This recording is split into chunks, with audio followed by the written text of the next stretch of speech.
Hello friends, welcome to my channel Hindustan time में। जय हिंद दोस्तों। जैसे आप जानते हो कि कंगना रनाउत को लेके इंडिया मीडिया में खूब चर्चा हो रही है। पाकिस्तान के मीडिया में भी इसकी चर्चा हुई और कंगना की खूब तारीफ की गई है। इस वीडियो में अर्जुन काजमी और सीनियर जर्नलिस्ट अनीस फारूकी ने कंगना रनाउत को शेरनी का दर्जा दिया है और क्या कहा है वो हम इस वीडियो में देखेंगे। दोस्तों, इस वीडियो स्टार्ट करने से पहले मेरी आपसे एक छोटी सी रिक्वेस्ट है कि हमारे चैनल को सब्सक्राइब कीजिए, इस वीडियो को लाइक शेयर कीजिए और साथ ही साथ बेल आइकन प्रेस कीजिए ताकि हम लाते रहेंगे इसी तरह की नई खबरें। तो जिस तरह से ये मामला दबा हुआ था और इसको बहुत बड़े ताकतवर माफिया, ड्रग लॉर्ड्स और इस तरह के और जो वहाँ पे रन करते हैं, आतंक बेस पॉलिटिक्स जो करते हैं, वो उसको प्रोटेक्ट कर रहे थे। उसके पीछे क्या माफिया और क्या था वो एक लंबी कहानी। लेकिन इस पूरी ताकत के साथ, मुखालफत के बावजूद, अ, जिसे कहते हैं महिला शक्ति को लेकर आगे बढ़ने वाली शेरनी, जिसे हम कंगना रनावत के नाम से जानते हैं, उसने इस कहानी का रुख ही बदल दिया। उसने इस केस को पलट के रख दिया और यहाँ पर अब बड़े बड़ों की, मैं वो लफ्ज़ यूज़ नहीं करना चाहता, लेकिन पैंट गीली हो गई है। और वहाँ पे अब लोग परेशान हो गए हैं क्योंकि वो ये समझते थे कि हम जो है वो ताकतवर हैं, हम यहाँ के भगवान हैं, हम यहाँ के खुदा हैं और हम यहाँ के जिसको चाहें डॉन हैं, हम यहाँ जिसको चाहें जो है वो डरा धमका के खामोश कर सकते हैं।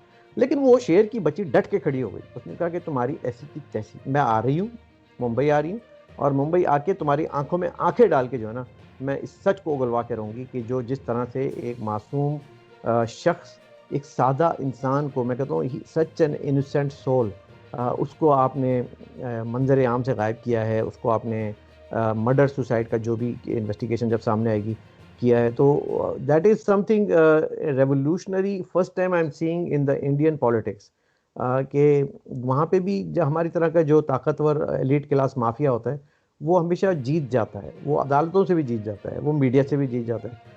लेकिन जिस तरह से रिपब्लिक या रिपब्लिक भारत और अर्नब गोस्वामी और दीगर दोस्तों ने इस पे डट के खड़े हुए हैं और साथ दिया है, तो मेरा सलूट है उन लोगों को। और as a media, with you guys, love you guys and continue this. We need to go to the truth, हमें उसकी सच्चाई तक जाना है, असल मुजरिम को पकड़ना है, सज़ा दिलवानी है और उसके बाद जो है ये एक मिसाल बना देना है कि दुनिया में कहीं ऐसा ना हो कि जो कमज़ोर और मज़लूम है उसको आप मार दो। दूसरी बात ये कि ये जो धमकी आमेज़ रवैया और थ्रेटन करते हैं, लाइफ थ्रेटनिंग करते हैं, ये क्या, मेरा सवाल है कि क्या अगर एक महिला नहीं होती, कंगना रनावत, कोई मर्द होता तो तब भी ये रवैया करते, या फिर ये कि एक औरत के साथ ये सारी की सारी दुनिया जो है उसके खिलाफ कूद पड़ी है। मैं देखता हूँ कि बड़े बड़े लोग जो है, जब ट्विटर पे देखता हूँ तो वो मतलब कंगना की किरदार कुशी कर रहे होते हैं, करेक्टर असैसिनेशन में लगे हुए होते हैं, उसकी हिस्ट्री निकाल रहे होते हैं। वही बात हो जाती है कि असल मुद्दे से आप हट गए, सर असल ये मुद्दा भी और कह रहे उसका हैं, सर सवाल। ये भी कह रहे हैं कि वो मुंबई नहीं आ सकती, उनको वहां आने से भी रोका जा रहा है। लेकिन वो उन्होंने कहा है कि जी मैं 9 सितंबर को मुंबई पहुंच रही है, उसके ऊपर भी धमकियां दी जा रही हैं। यहाँ तक कि मैंने आज सुना था कि कोई उनके लीडर थे, मतलब मुझे उनका नाम भूल गया, कि वो कंगना के लिए हराम खोर तक का वर्ड यूज कर रहे थे, मतलब किसी वही भी बात, लेवल पे जा रहे हैं। राहत राहत अंदूरी मरहूम का मुझे वही शेर फिर दोबारा दोहराना पड़ेगा कि सभी का खून है शामिल यहाँ की मट्टी में, किसी के बाप का हिंदुस्तान थोड़ी है। और यही बात, मुंबई भी किसी के बाप का नहीं है। और जो लोग हराम खोर कह रहे हैं एक औरत को, उनको नहीं मालूम कि ये तो एक मर्द के लिए कहा जाता है, तो ये उल्टा आप पर ही आ रहा है कि आप खुद हराम खोर हैं, आप खुद झूठे हैं, आप खुद नालायक हैं। और आप लोग ज़्यादा इस चीज़ को हाइप दे नहीं पाएंगे क्योंकि we are watching from internationally, we are watching it and we are with the truth only. हाँ, और मुझे कोई नज़र नहीं आ रही ऐसी वजह कि मैं कहूँ कि कंगना और उनका जो नैरेटिव है वो गलत है और बाकी आपका सही है। ऐसा कैसे हो सकता है? एक मर्डरर की उसकी सच को निकालने के लिए अगर कोई आगे बढ़ रहा है तो और आप उसको दबा रहे हैं, तो इसका मतलब है आप ही मुजरिम हैं। जो खुरे हैं वो आपसे जाके मिलते हैं, जो इन्वेस्टिगेटिव की जो डायरेक्शन है वो आपकी तरफ आ रही है। जो उनकी गर्लफ्रेंड रिया थी और वो जिस तरह से उन्होंने पैंतरे बदले हैं अपने, जिस तरह और से कुछ ड्रग्स का भी निकल आया केस उनके ऊपर, वो भी साबित हो गया ड्रग डीलिंग में भी।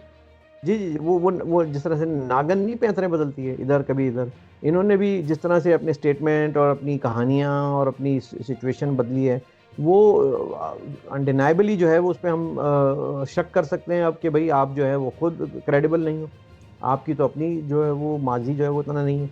लेकिन ज़ाहिर है चूँकि मेरे पास प्रूफ नहीं है तो मैं एक महिला पे इल्ज़ाम नहीं लगाना चाहूँगा, although she seems to be wrong.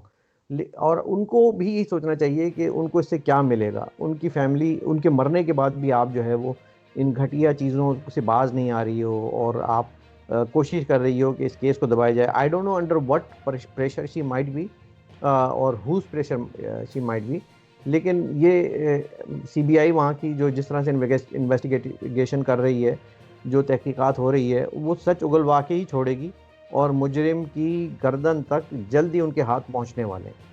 Hope so sir, क्योंकि उनका मीडिया भी बहुत एक्टिव है, हमारे से तो ज्यादा ही एक्टिव लग रहा है आजकल।